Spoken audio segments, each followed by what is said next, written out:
Punya teman atau kenal seseorang yang kebetulan pengguna narkoba? Pernah tahu gak kenapa atau apa yang bikin mereka pakai narkoba? Atau pernah gak ngebayangin apa jadinya kalau yang pakai narkoba itu kita sendiri?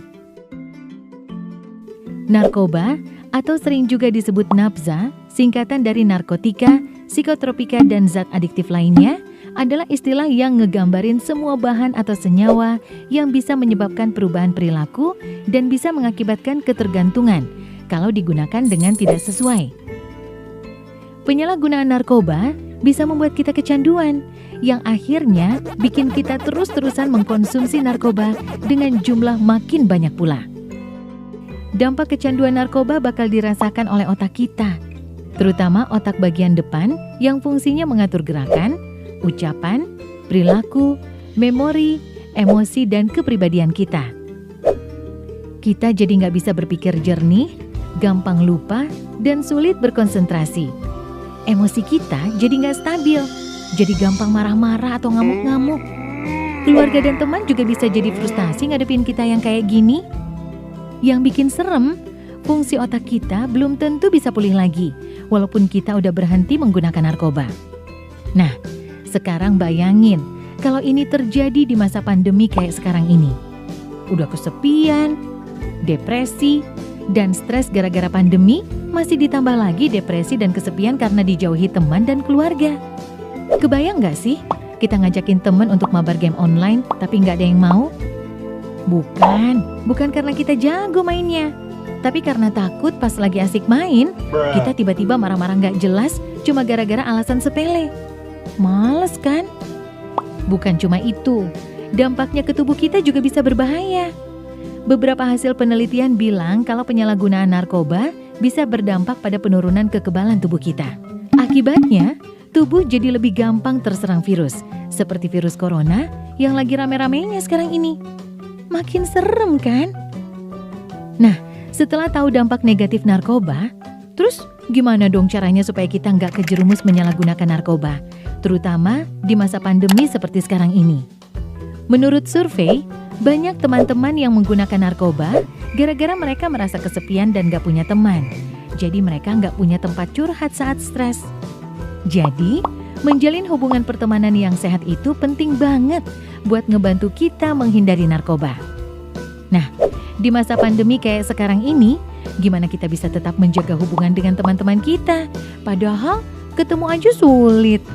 Ya, banyak caranya. Misalkan, sekali-sekali video call sama teman-teman. Bisa sekedar nanya kabar atau ngebahas film terbaru. Atau bisa juga ngajak teman-teman untuk main game online bareng. Atau bikin sesi julid. Maksudnya diskusi bareng di grup aplikasi chat bareng teman-teman. Atau bisa juga bareng teman-teman di tempat kerja ngelakuin aktivitas bareng di luar rumah seperti goes bareng. Tentu sambil tetap ngikutin protokol kesehatan ya. Terus, kalau teman-teman kita lagi sibuk dengan pekerjaan dan belum bisa diganggu, gimana dong? Nah, jangan lupa, kita masih punya teman yang jaraknya nggak jauh dan bisa kita ajak ngobrol kapan aja, yaitu keluarga kita sendiri. Masa pandemi ini bisa jadi kesempatan bagus buat kita untuk menjalin komunikasi yang lebih hangat dengan anggota keluarga.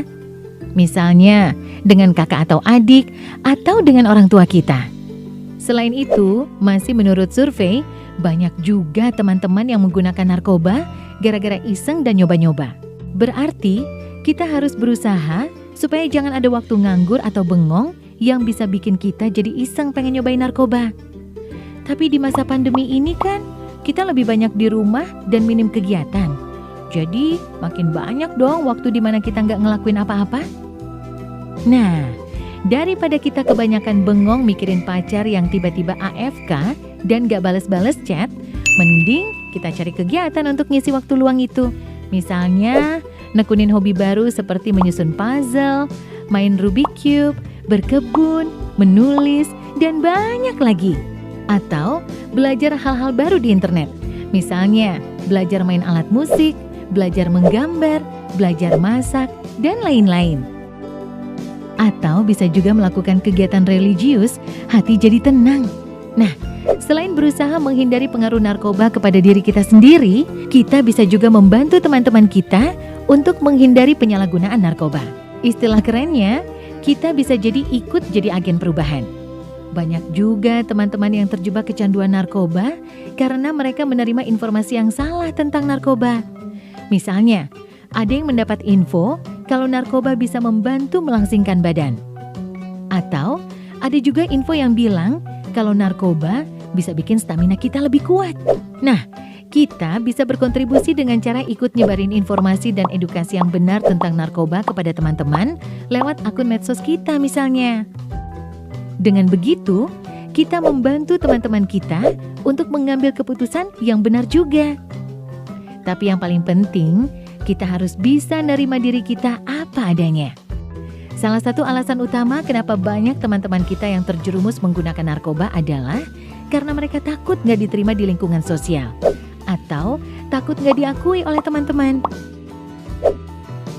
Sudah saatnya kita bisa mencintai diri kita sendiri karena tiap manusia itu istimewa dan unik. Dan kita nggak perlu penilaian orang lain untuk tahu seberapa istimewanya kita. Kita bisa jadi keren tanpa harus selalu ikut-ikutan orang lain kok. Jangan takut untuk bilang enggak sama teman-teman kita yang nawarin kita untuk pakai narkoba. Dan gak usah takut kehilangan teman gara-gara itu. Teman yang baik pasti akan ngedukung kita ngelakuin sesuatu yang baik juga. Dengan menerima diri kita sebagai individu yang istimewa dan punya kelebihan dan kekurangannya sendiri, kita jadi tahu gimana cara membuat hidup kita lebih seru dan menyenangkan tanpa harus menggunakan narkoba. Tentu, sambil terus menjaga hubungan yang sehat dengan keluarga dan teman-teman kita, karena mereka adalah pendukung utama kita dalam menghadapi setiap masalah, seperti kita juga bagi mereka.